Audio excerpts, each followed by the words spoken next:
是一座古墓。空棺。师妹，以后不可如此随意，万一有什么异状，届时悔之晚矣。哦，好。对了，你们觉不觉得这个石棺很像一只眼睛？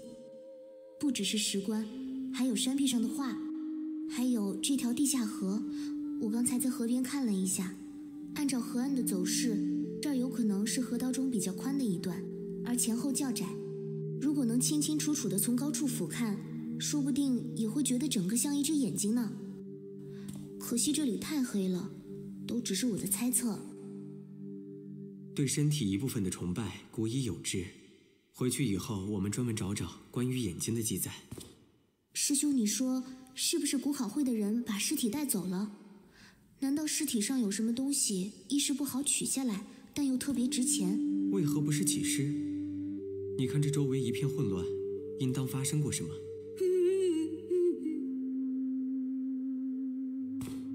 哼，石棺底部还刻了些图案。师妹，你把这些记下来，我们回去之后慢慢比对，试着读出里面的意思。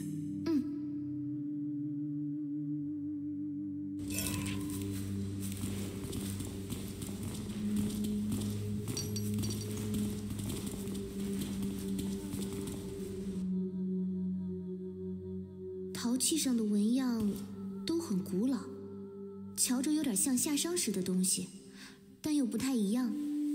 这些是……我觉得石棺里的这个人在当时的身份一定非常高贵。何以见得？师兄，你看，这个陶碗上刻的图案应该是米粒，会这么画出来，多半是祭祀时用的。你的意思是，这可能是血，祭神用的精米？对。也就是说，石棺里的人至少在给他建造墓穴的人眼中，跟神明一样高贵。之前出现的那些虚影，也的确是朝着这个方向行了大礼。还有这些，虽然器皿内部只剩下一些粉屑，但外壁的图案十分清晰，分别是贫、繁、温、早。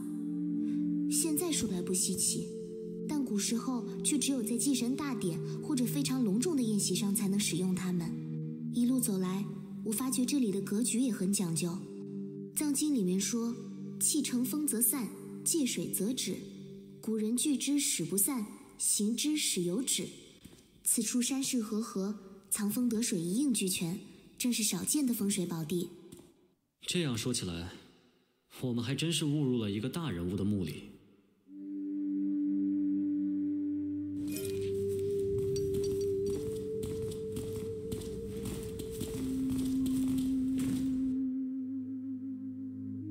咦，这是什么？我瞧瞧，好像是颗种子，看着有点像莲子，跟河面上飘的那些花有关吗？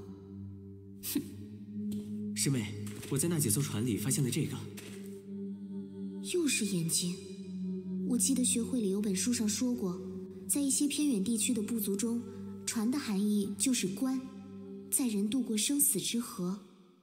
所以这些船也都是棺材。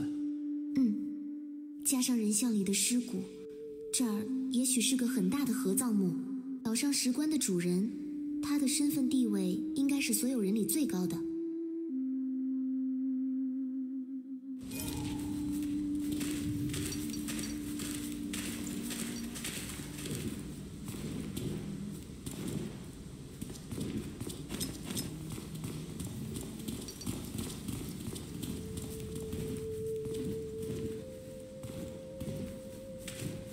是古考会的人，和我们在树林里见过的一样，全身血液都没了。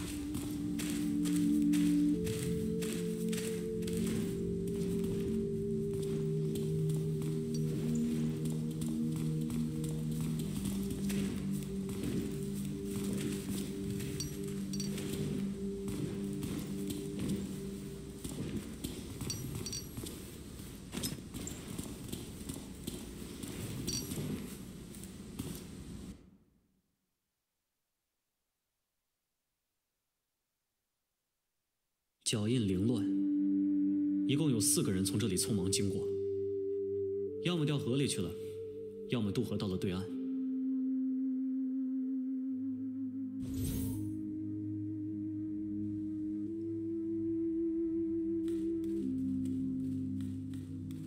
乌爪，你不下去杀了那些人吗？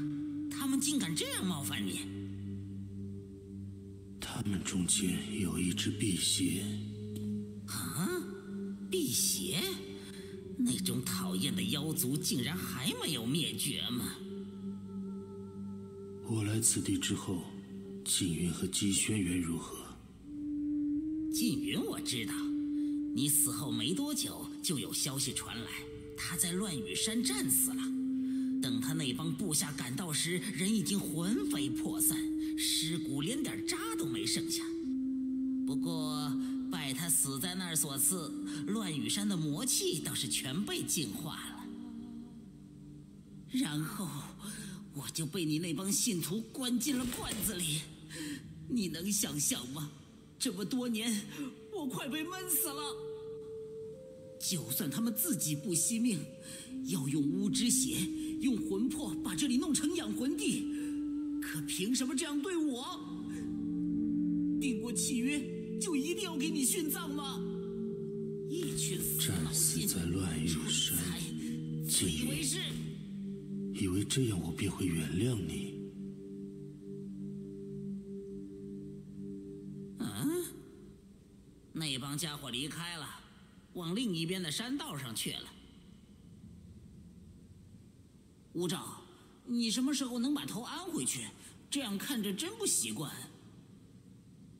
师舅，啊？想回到罐子里吗？你看，我只是一只鸟，堂堂鬼师不会和一只鸟计较吧？我还是很有用的，可以帮你盯梢、杀人。乌照，你不能没良心。我想去看看淮西和四卫。等等我。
前面找个地方停一停。你们几个等着，我回去探探。还回去啊？当然，值钱的东西都没捞完，老子不甘心，总要弄明白这到底是怎么回事。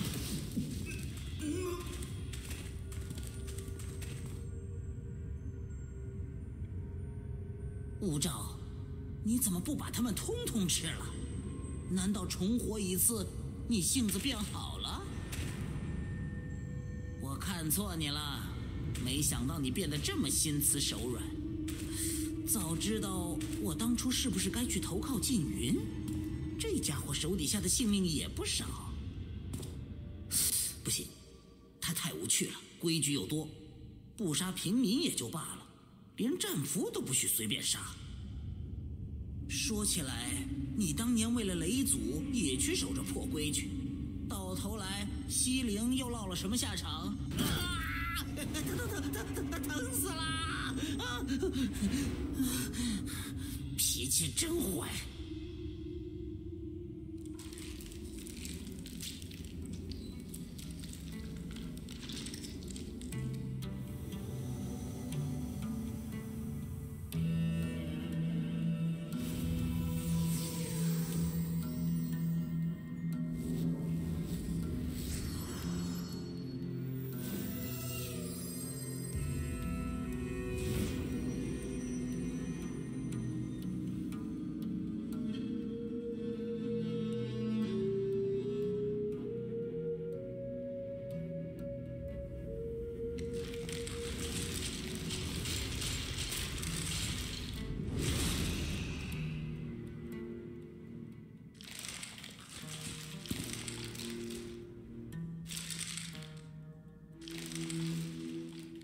辟邪不会被困于此地，设法阻碍他们一阵倒是可以。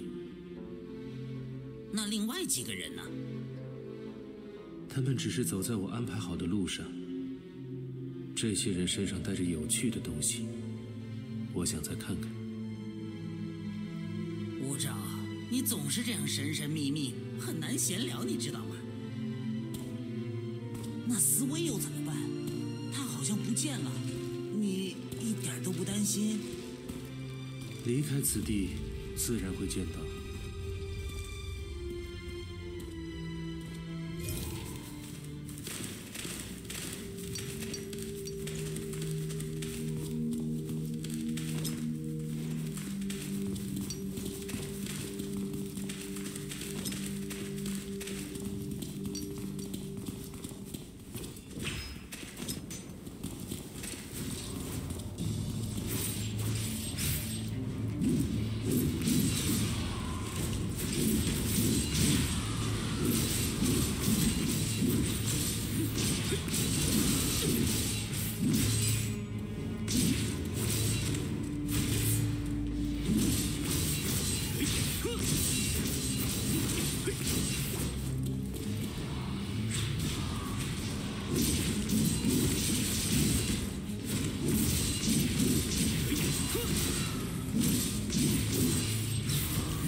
我觉得墓主人生活的年代至少在周以前。这里这么潮湿，那些器皿却保存得十分完好，陶器上的彩绘仍然很鲜艳，应当是借助了阵法的力量。湖水岸边的布阵手法和这儿的非常相似，两地都没有文王八卦的痕迹。倒不是说周文王以后大家就不用先天八卦了，只是对比之下，会发现古法和后世的方法差异的确不小。如今的谶书也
我记得归藏一直被认为是轩辕皇帝所创的阵法吧？